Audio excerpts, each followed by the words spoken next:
All right, we are live and I am sharing my thoughts on my makeup from today. I haven't touched it. There's a couple issues with it, a couple good things about it. So just gonna share with you all of the findings on this one. So this is ILIA. Now I've blown my nose a couple times and it totally came off. So that's kind of weird. I mean, it's not weird, but like for some reason, Savvy didn't do that much. So you can see it's my pink is coming through here. So that would mean like I would have to touch up. Now I could if they just had a powder colored tinted foundation powder, I could just easily touch that up, but I can't because it's not that. So I'd have to kind of like go in maybe mid-afternoon or something and touch up my nose. Because again, I worked today, I went to lunch with Tim and Jacob, and that came off. So the nose area, I don't know. And I wouldn't carry this around. Like you could easily carry around like a compact, but that's kind of tough for me because like when I go places with the family or whatever, I'm not going to be retouching my makeup. And if it comes off just simply from blowing my nose, that was kind of not great. So it's fine. And it stayed fairly well. When I looked in the mirror, that's the really kind of zoom in mirror, it definitely like got some creasing. Not as bad as others though. So meaning like, the line here had some makeup in it under the eyes. The mascara and everything did okay. A little bit holding on this side a little bit today, but remember I did 2 coats and probably shouldn't have.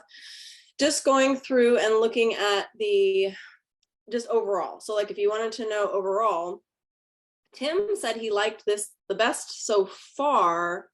He didn't see one of the other ones that I did just partial makeup on, but this one, he said this looked the most natural on my skin because he could still see my skin, but it wasn't like caked on. So that was a plus. He did not like this color. He's not used to that kind of more like, it's like kind of a rust color.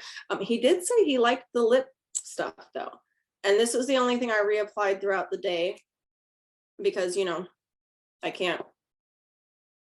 I don't know, those of you ladies who keep your lipstick on all day long without ever having it come off, good on you. I'm always doing that, so it's kind of hard for me to keep it on. But otherwise, like it stayed on well. So Tim liked it. It felt okay. In the first little bit of time, it was a little bit itchy. There was a little bit of twang, which was unusual. I did tell you that I used Oxy Serum first to see, because Oxy Serum will tell me right away if there's any synthetics in it. And what I mean by that is within just a few hours, I'll get tiny little whiteheads. And I did. I got one right here and one right here. So as looking up the ingredients, it makes sense to me now because, again, I try to kind of do the research after. Again, we decided on these brands based on all of you voting. So the thing about ILIA is that there were a couple issues. So they have dimethicone in it. So the dimethicone is for sure is a plastic. So it's considered a non-toxic thing though. So many of the clean brands will have dimethicone in it. So the only reason I keep bringing that one up is because some of you are expecting the term clean to be fully all natural. That's not what clean means. Clean means, is it a toxic substance? So putting silicone on your face apparently is considered okay. Now, that is something that, for me, I didn't do because I wanted to make sure that I had, like I want my face to breathe. So that might have been the little tingle that I felt because, the Oxy Serum kind of attacks silicone. So that's always fun to kind of see. And it's a good thing to remember. This is a really good point to think about.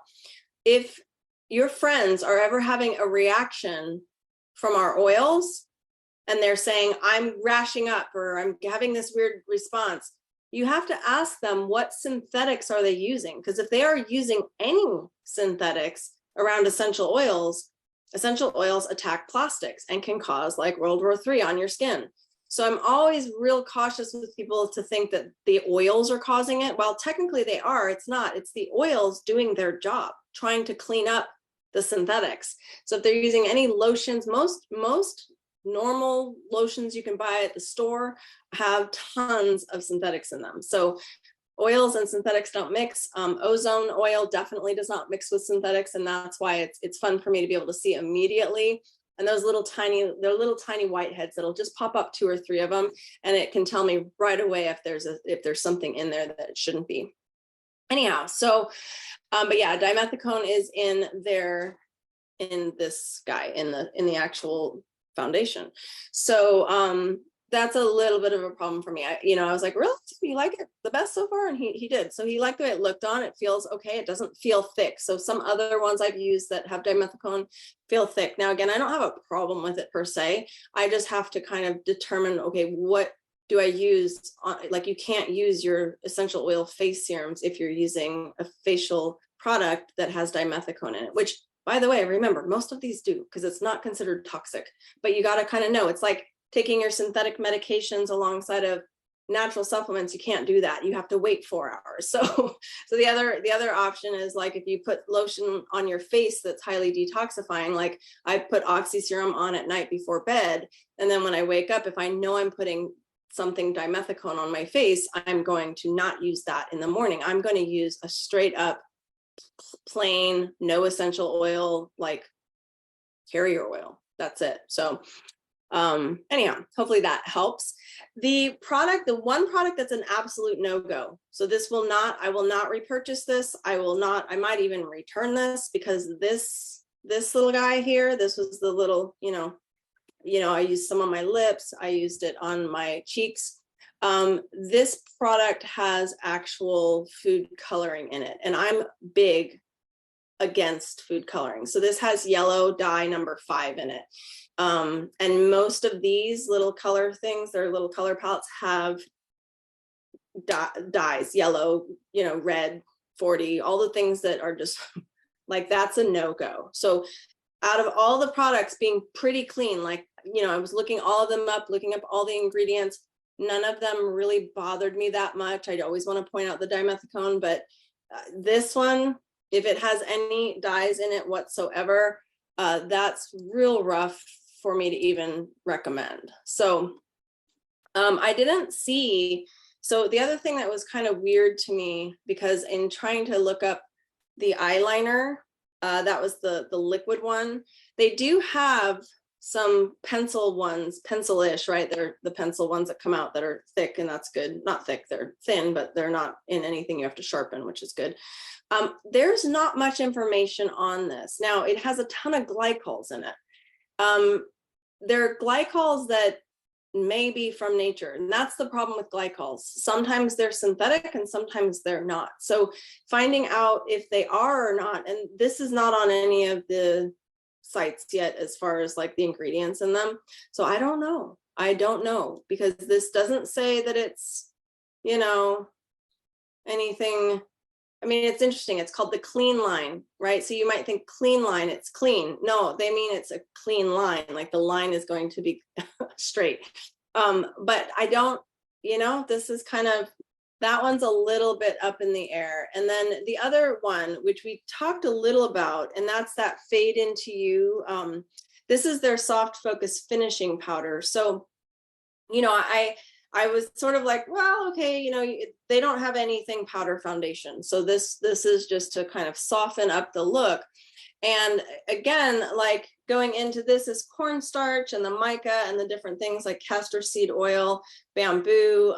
It has just different things in it that are fairly normal. But I was trying to figure out in here, like, okay, there, like if it's a flavor, like what the smell is, because they're saying that there's rosemary leaf powder, but there's something in this that smells, I mean, maybe it's the passion flower extract. I'm trying to figure out what the smell of this is, and it doesn't say that it has any synthetic fragrance, and it doesn't give me a headache. So those of you guys who've been following me for a long time know that I'm really, really sensitive to fragrance. I just noticed it right away. Nothing else had any fragrance to it except for that. So it might be that's passion flower extract, giving that it doesn't smell like rosemary at all. So that would be out to me. So I don't know. There's little asterisks on the ingredients that are organic, and the passion flower extract does not have that mark. So that means it's not organic, which means it could be passion flower extract fragrance, which would be synthetic, which I don't know. So it leaves open. So whenever you're reading things like this, it sort of leaves things a little bit open to interpretation. As far as the mascara, I wasn't like a huge fan of it. Just it didn't go on real well. They did supply, I mean, with one of the little sample things, there was another thing of like mascara in here, or maybe this was a sample, I don't know. So, and this is a different mascara. So I might try this one just to see, but it didn't like wow me. And mascaras are tough for me. So just to be clear, I'm not like, oh, you have any mascara. I think most of us ladies have like, either the mascara is phenomenal or it just isn't. So, I think if I was looking in the mirror, and I can show you guys, let me see if I'll turn this on just to see. Like I'll show you up close what it does. There's a little bit of flaking under the eye, and I don't know if you guys will be able to see this that close, but I might as well try for you all. See on this eye, hopefully that's focusing. It's not great. Like it's kind of clumpy and like a little bit jagged on one of the corners. And to me, that's like, I don't like the way that looks. Hopefully that's focusing for you. I think I can get like extraordinarily close for this camera, but I want something that's going to look not like, right? So just an interesting thing. So just, sharing my thoughts from a personal usage. I don't think that it was a huge issue across the board, other than the blush, which that's out for sure. But the eye makeup, I thought, if there was different colors, I know they have a bunch of different colors. These little guys are $28 each though, and they're pretty small, unless these are just sample size because it was in the eye kit. But I mean, overall, it was good. Like it felt good. Didn't seem like too crazy. Tim liked the way it looked. So I don't know. I mean, I'm going to write this out as scoring so that you guys can see each one and really call out just the few points that I didn't like, the few points I did like. But you guys are going to just have to make your own decisions on that one and see how you do. So see what you like. So that's it. So that's it for this one. I just wanted to kind of get on here and give my thoughts on the day and how it went. Again, it's not full coverage. You can see that. You can see some of the kind of imperfections in my skin here. I think you can see that.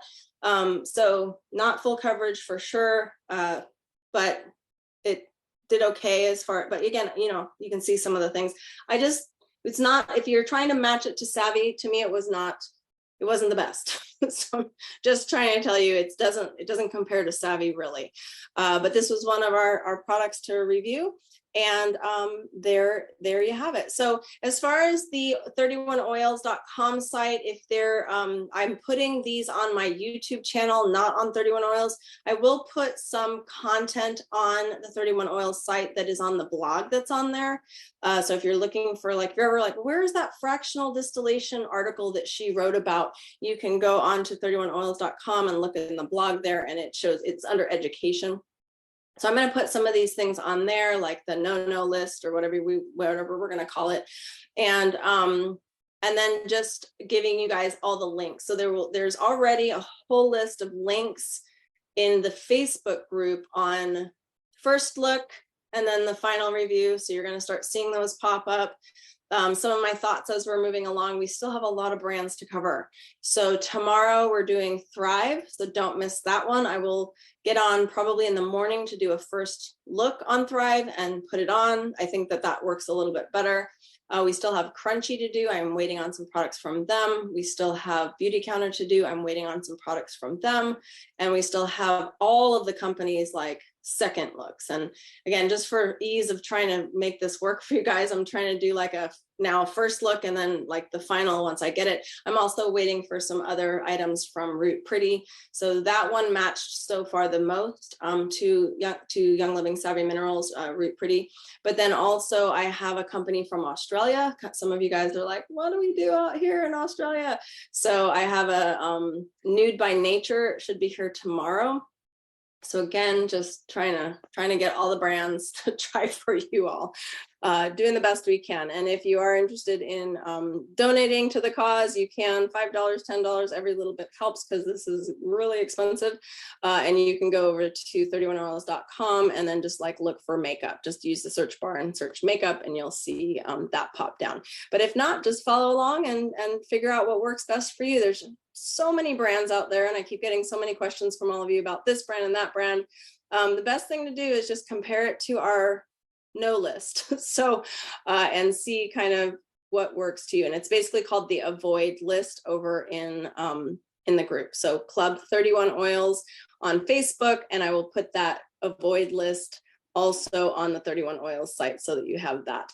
So there you go. That's it for ILIA. All right, take care, you guys.